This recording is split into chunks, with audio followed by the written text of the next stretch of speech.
Bonjour chers frères et sœurs en Christ et bienvenue dans ce nouveau numéro de Minute Biblique.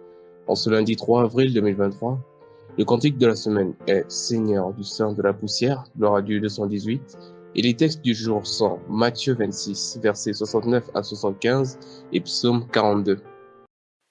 Cantique 144, qui me relève dans mes chutes. Qui me relève dans mes chutes, c'est Jésus-Christ. Qui combat pour moi dans mes luttes, c'est Jésus-Christ. Jésus a parlé, je veux croire que je puis lutter pour sa gloire, car mon bouclier, ma victoire, c'est Jésus-Christ. Je vais à mon Père et ma voix, c'est Jésus-Christ. Je suis bien heureux et ma joie, c'est Jésus-Christ. Et si même dans la souffrance, mon cœur me parle d'espérance, c'est que j'ai mis ma confiance en Jésus-Christ. Matthieu 26, 69 à 75. Là est écrit. Cependant, Pierre était assis dehors dans la cour. Une servante s'approcha de lui et dit, « Toi aussi, tu étais avec Jésus le Galiléen. » Mais il le nia devant tous, disant, « Je ne sais ce que tu veux dire. » Comme il se dirigeait vers la porte, une autre servante le vit et dit à ceux qui se trouvaient là, « Celui-ci était aussi avec Jésus de Nazareth. » Il le nia de nouveau, avec serment, « Je ne connais pas cet homme. » Peu après, ceux qui étaient là, s'étant approchés, dirent à Pierre, « Certainement tu es aussi de ces gens-là, car ton langage te fait reconnaître. » Alors il se mit à faire des imprécations et à jurer, « Je ne connais pas cet homme. » Aussitôt, le coq chanta. Et Pierre se souvint de la parole que Jésus avait dite, « Avant que le coq chante, tu me renieras 3 fois. » Et étant sorti, il pleura amèrement. Amen. Psaume 42. Là est écrit. Au chef des chantres, cantique des fils de Corée. Comme une biche soupire après des courants d'eau, ainsi mon âme soupire après toi. Ô Dieu, mon âme a soif de Dieu, du Dieu vivant. Quand irai-je et paraîtrai-je devant la face de Dieu? Mes larmes sont ma nourriture, jour et nuit, pendant qu'on me dit sans cesse, où est ton Dieu? Je me rappelle avec effusion de cœur, quand je marchais entouré de la foule, et que je m'avançais à sa tête vers la maison de Dieu. Au milieu des cris de joie et des actions de grâce d'une multitude en fait. Pourquoi t'as battu, mon âme, et gémis-tu au-dedans de moi? Espère en Dieu, car je le louerai encore. Il est mon salut et mon Dieu. Mon âme est abattue au-dedans de moi. Aussi, c'est à toi que je pense, depuis le pays du Jourdain, depuis l'Hermon, depuis la montagne du Méditerranée. Un flot appelle un autre flot, au bruit de tes ondées. Toutes tes vagues et tous tes flots passent sur moi. Le jour, l'Éternel m'accordait sa grâce. La nuit, je chantais ses louanges. J'adressais une prière au Dieu de ma vie. Je dis à Dieu, mon rocher, pourquoi m'oublies-tu?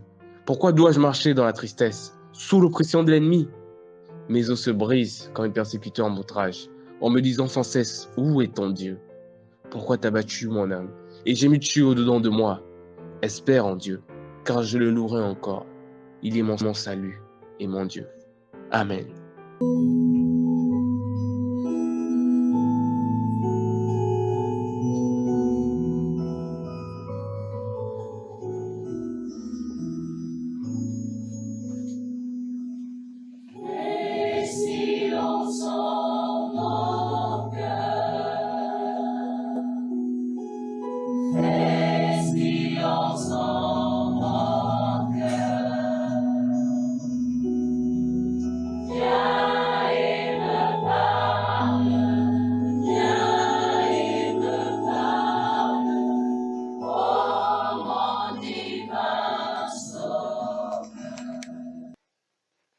Chers auditeurs des Minutes Bibliques, soyez tous bénis dans le nom précieux de Jésus-Christ, notre Seigneur et Sauveur.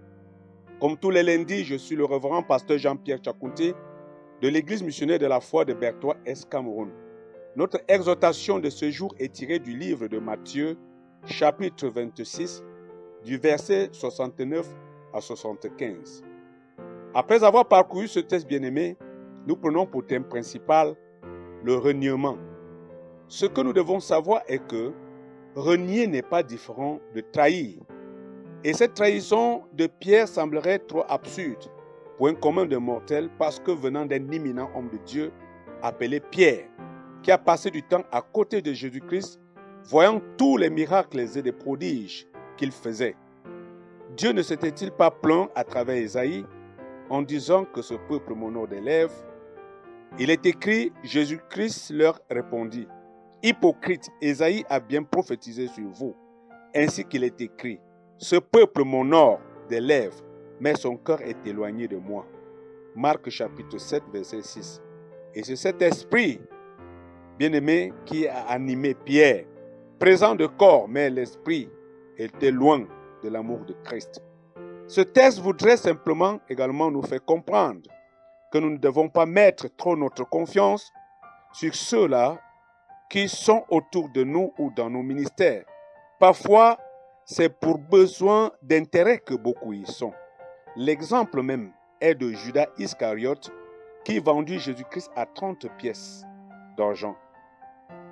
La position peut-être de Jésus en tant que roi et Messie semblait rien lui rapporter.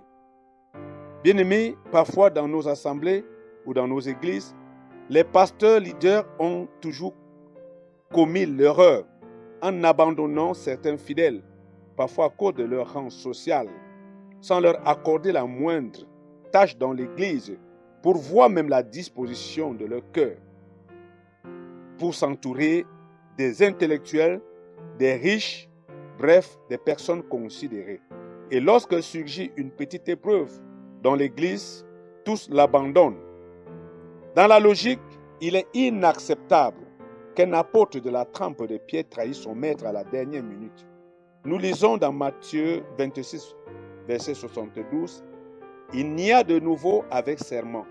Je ne connais pas cet homme. » Bien-aimé, Jérémie attire notre attention, toi serviteur de Dieu qui m'écoute par rapport à l'apparence.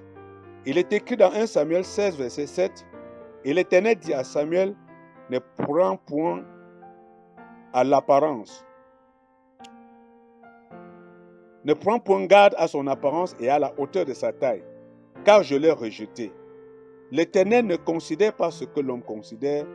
L'homme regarde ce qui frappe les yeux, mais l'Éternel regarde au cœur. » Oui, et Michée de renchérir, dans le chapitre 7 au verset 5, il dit, « Ne crois pas à un ami, ne te fie pas à un intime.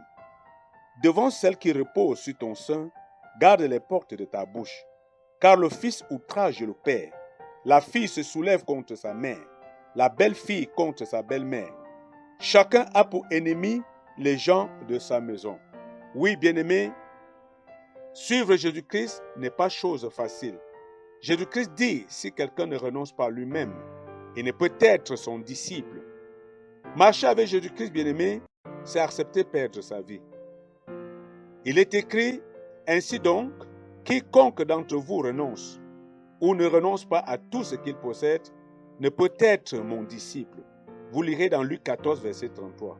Oui, bien-aimé, renonce la peur d'échouer avec Jésus-Christ. Renonce que c'est important de marcher avec Jésus-Christ. Renonce l'idée selon laquelle tu risques tout perdre en suivant Jésus-Christ. Oui, Pierre a expérimenté la gloire du royaume en marchant avec Jésus. Il a vu Jésus-Christ guérir les malades, faire marcher les paralytiques, faire entendre les sourds, multiplier même le pain. Malgré tout ça, il a renié Jésus-Christ, le Maître, à la dernière minute. Tout simplement parce qu'il n'était pas converti.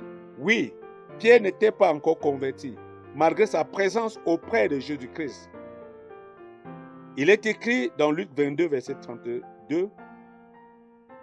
Jésus-Christ lui avait dit, Mais j'ai prié pour toi afin que ta foi ne défaille point. Et toi, quand tu seras converti, affermis tes frères. Oui, serviteur de Dieu. Oui, beaucoup peuvent être avec toi, marcher avec toi, mais qui ne sont pas encore convertis. Bien-aimé de Dieu, Jésus-Christ t'encourage alors aujourd'hui ainsi à prier pour ceux qui sont sous ton ministère.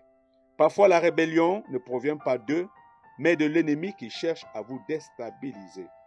Chers auditeurs des Minutes Bibliques, je crois que vous avez été bénis, bénis, et à la prochaine émission, s'il plaît à Dieu, shalom.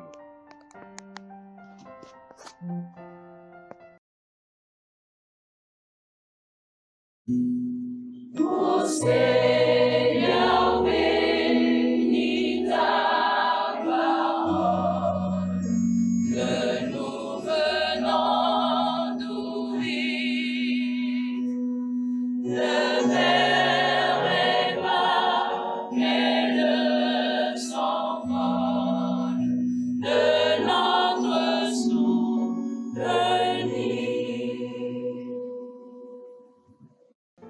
Nous vous remercions pour votre attention et que la paix du Seigneur soit toujours avec vous et avec vos proches. Très bon début de mois d'avril. Amen.